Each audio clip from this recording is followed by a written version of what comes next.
Last week, Brendan Schaub went viral for saying that Money Moicano was kind of a fool for not accepting the settlement money. If you don't know, there is a class action lawsuit against the UFC alleging things like they were not paying fighters appropriately, they were holding you hostage with your contract, and ultimately the UFC lost that lawsuit or they settled. Now the money is being divided up by all the named fighters. It seems to be about $200,000 per fighter. And Moicano on his podcast said, I didn't accept the money. I don't want the money because this is a free market society. I knew what I signed up for then. I don't need this payout. It is what it is. But then Schaub said, that's insane. This money's getting divided up no matter what. You are now just one less person. Not taking the money doesn't make you Dana's best friend. It is not going to benefit you. So the question becomes, did he or did he not do the right thing? Josh, are you involved in that lawsuit at all? Considering when you were in the UFC? I am. Yep, I'm waiting on my check, and Money Moicano just gave me some more money in my check. That's all they're going to do is just divide it up, you know? I was actually one of the guys that helped Anthony Johnson Rumble get his money get paid to him and his kids. So we were able to set up a trust for his money to get pushed into a trust for his 2 kids that he left behind when he passed. So there was a lot of things that had to go about it. And AJ had a lot of money coming to him, a lot of money. And so, because during that time, it was his peak of money making time. Like he left the World Series of Fighting, came back after that whole stint with not making weight to fight Vitor Belfort, comes back, found his weight at 205 and had success over in World Series of Fighting in the heavyweight division. Cut his weight down to 205, had success there in the UFC, was supposed to fight for the title multiple times, did fight for the title multiple times, supposed to fight John Jones, fought Daniel Cormier twice. Like, he crushed it money-wise. So this class action lawsuit got him and his family paid. I'm just glad I was able to help line that up so his kids got paid. Money Moicano's just going to put more money into his kids' trust, which I'm happy for. Look, if you're going to give it to someone, I guess, if you're not going to take the money, it's going to go to people. Look, there's fighters, and I can tell you, there's fighters in this list that we have that we are on a text thread with. All of us are on. You know, and I just kind of scroll through it every once in a while. And a lot of these fighters are going through a lot of tough times. A lot of them. You know, some of them are struggling to keep their gyms open. Some of them are struggling with mental illness. Like they've got CTE. They've got issues. You can tell their speech is bad. They need to get some help. So we're seeing it across the board, I think. There's several other fighters that I know that are not taking the money as well. There's 2 or 3 other ones that I know are not taking the money. One of them. So is it because I don't want to have a falling out with the UFC and it's perceived that I'm against them by taking this? Which I don't understand why it would be that way, because Hunter Campbell called Money Moicano and told Moicano, take the money. Don't be dumb. Take the money. Good for Hunter. You're going to get paid. And I'm glad that Hunter did that, because that's what Moicano said. He's like, no, he told me, take the money. Take the money. Like it's going to get distributed somehow, some way anyways. And there's 2 sides to it. Maybe he doesn't need the money right now. Maybe he doesn't feel like he needs it, and it's going to go to other fighters that will need it. That's true. It's a lot of money to not need. It is. But I said, my whole take on it is you should have taken the money and put the money into some sort of either donate it to your local schools or where your kids are going to go to. Donate it for computers to the school. Whatever. You could have done something in your own community to build this up, to use that money for good. Not that it's not going to be used for good, because it's going to go to me. I'm going to use it for good. Okay. And it's going to go to AJ's kids. It's going to go for good. And then a lot of these fighters that need help, it's going to go to them as well. And a lot of them need a lot of help.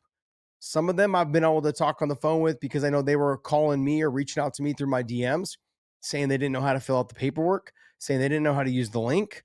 No one really to help them. So I had to walk a lot of them through how to actually get through the link, how to get fill out the paperwork. And it wasn't hard.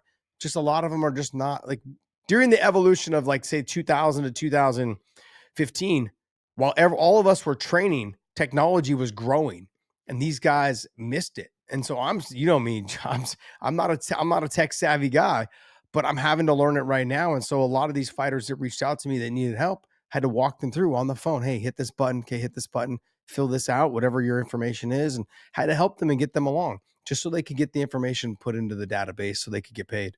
So a lot of them are wishing the money would come sooner. You know what I mean? And look, I don't know what they're going to do with it, whatever it is, but I hope they get, some of them need help. That's for sure. It is interesting. Obviously, the Hunter Campbell thing, who is Dana White's right hand man, probably the next successor of running that entire thing, and basically does run it kind of behind the scenes a little bit. Him reaching out to Moicano to say take the money does add a new dynamic to this, because I was prepared to be like, yeah, Brendan Schaub's correct. It's insane not to take the money. I understand if in your own head it's like, hey, Dana's my boss right now. Dana basically dictates my future now. The next fight I get, how much money I do or don't make, and they really took care of me in the Islam fight. That's what changed my life. So I'm not trying to piss them off. I understand that logic, but I understood what Brendan Schaub was saying by like, this money's getting divided up no matter what. You not taking it doesn't save the UFC 200 grand. That they have to pay that amount no matter what. It's just a matter of who gets it, who doesn't get it. So I agreed with Brendan Schaub. Ariel Helwani also agreed with Brendan Schaub, but adding this wrinkle, now it's like the UFC's not the villain. The UFC's like, buddy, we're on your side here. Do it. It's crazy not to take it. Yeah, look, I've been accused of this as well, and I know Brendan right now is getting accused for it also. It's not so much what he said, it's how he said it. Like we do not deliver things the best way. Sometimes we're a little raw around the edges. Sometimes we say shit that our approach is not the best. You know, I get accused of that all the time. Is they call me the punk for a reason. Like, mainly it was because of my approach in telling people exactly how I feel. And if you didn't like it, then it was like, okay, well, screw you then. That was that in this situation, the way he came. You think he gives a fuck? He spends $200,000 a hand on gambling. People they took it as a jab at Dana, and then it's the approach, and it's that whole feeling of you're always bashing the UFC. You're always, like you're always trying to get money from the UFC. No, Brendan Schaub is not trying to do that. Brendan Schaub is just pointing out the fact that the money's going to go somewhere, and it might as well go to you. And it's up to you to take that $200,000 or $150,000, whatever it is, and use it for good, however you choose to. And if you think by using it for good, go to all the other fighters, then I understand. That's all you got to say. I do know some fighters that own some UFC gyms. They're not taking the money because they have business relationships with the UFC and the UFC gyms. I own a UFC gym. But it's like I'm still taking the money. The money's getting distributed somehow, some way, and I know, and it's a substantial amount of money, and so it's going to be used for something. It's going to be put into whatever you have kids, whatever it is, put it into some sort of trust, put it into something where you can a maximizer for your kids' college, whatever it is. You could have done something with it.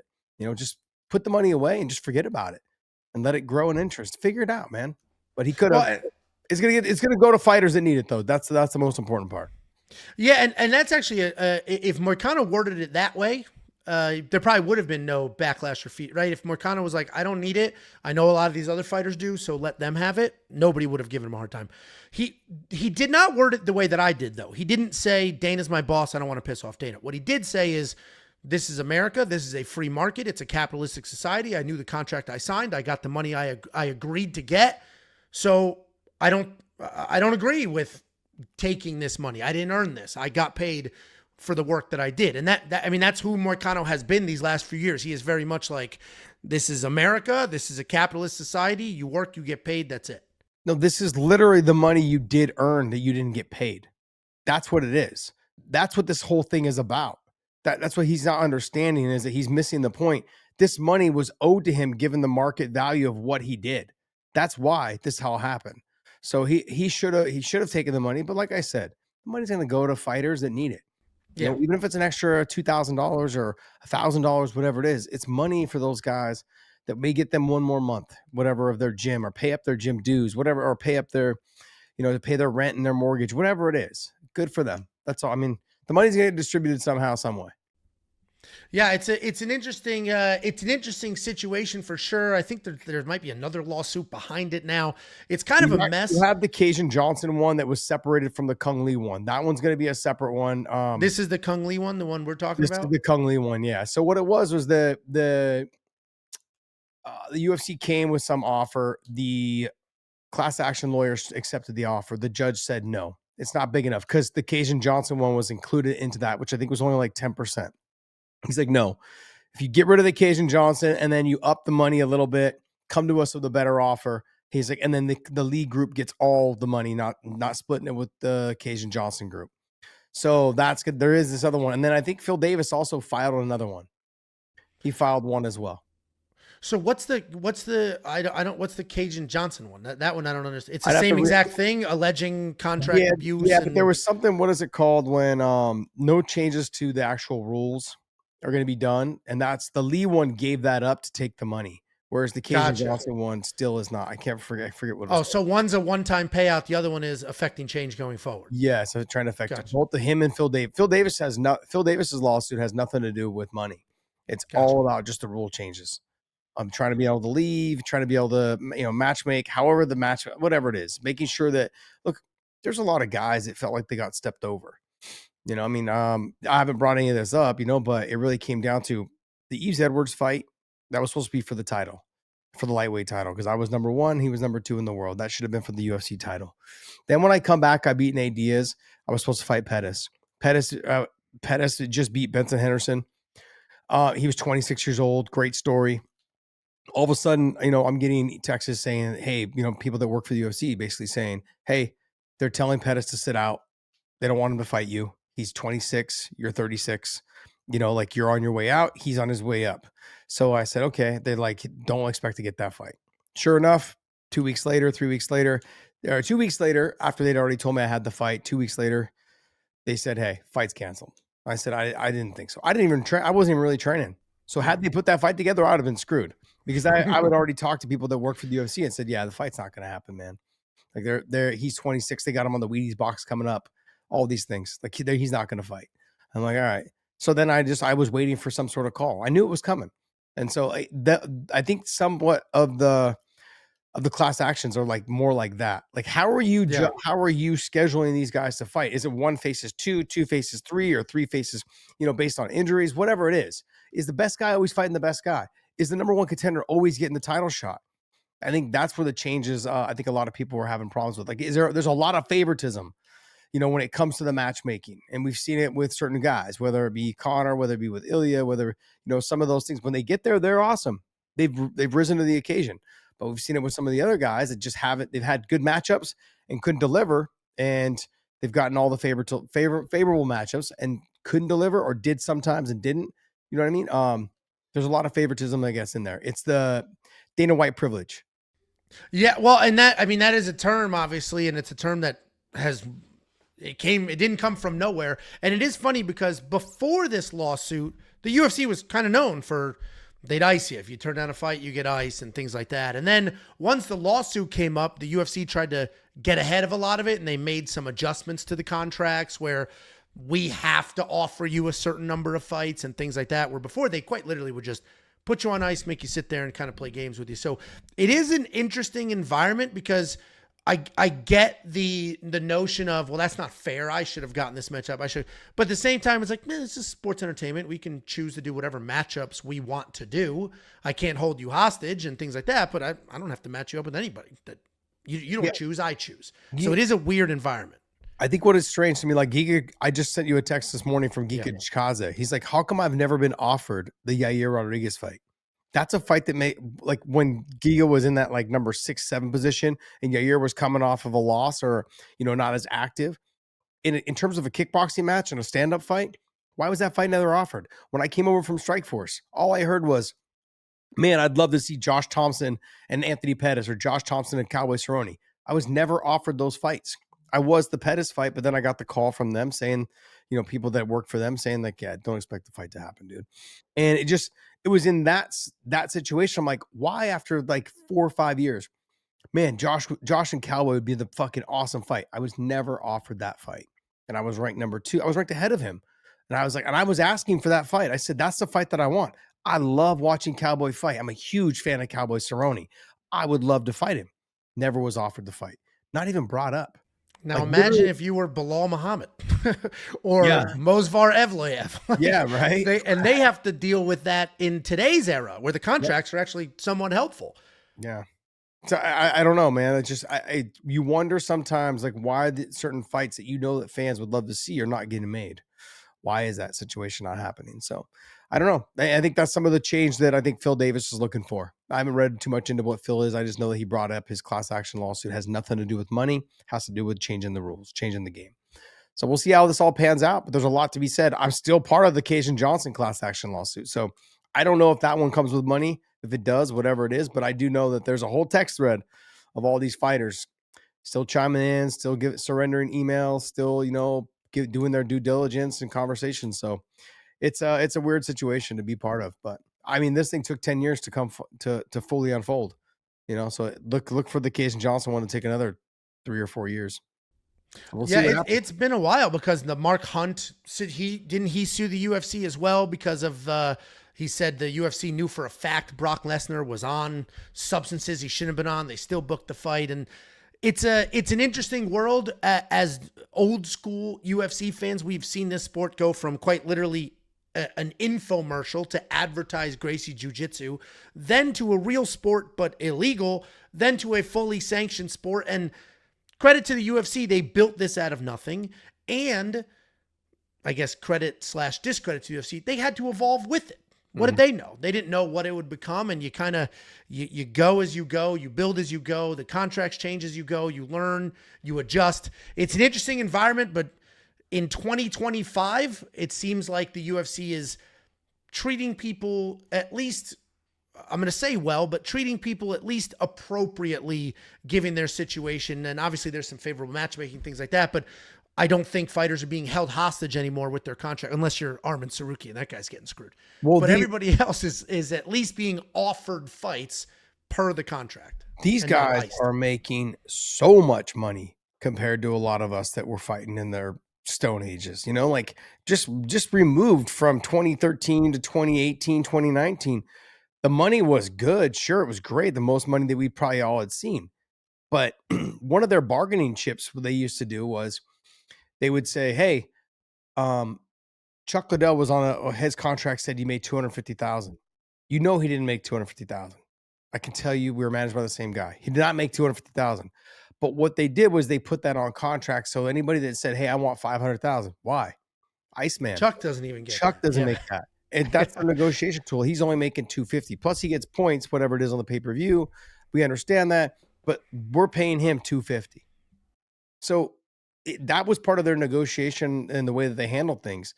The contracts need to be done. I think what these guys are making a lot more money than I was making. I saw some of these numbers, man, for some of these main card fighters. It's like 350,000, 450,000. I was like, holy shit. Let's not forget.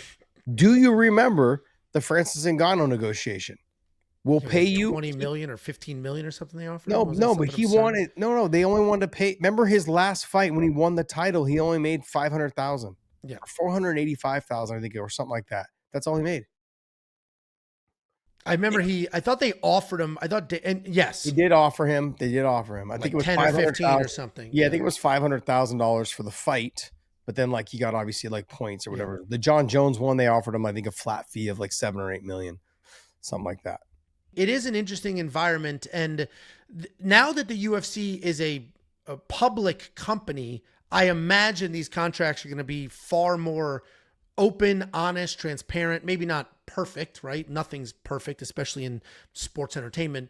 But the reality is they are a public company now.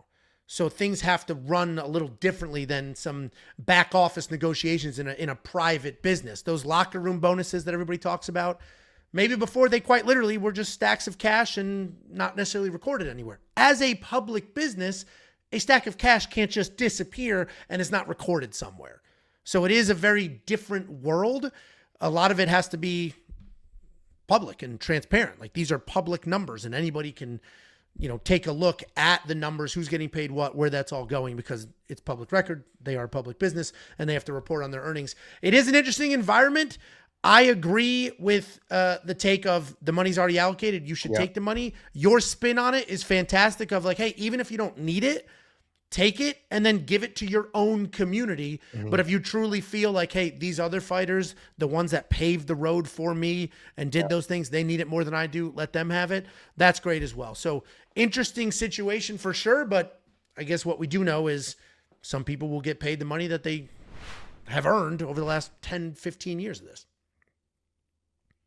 That's when you say, I'm Josh, this is Angelo. I'm Josh Thompson, Angelo. Thank you for joining another episode of Bad Takes. Those are social cues.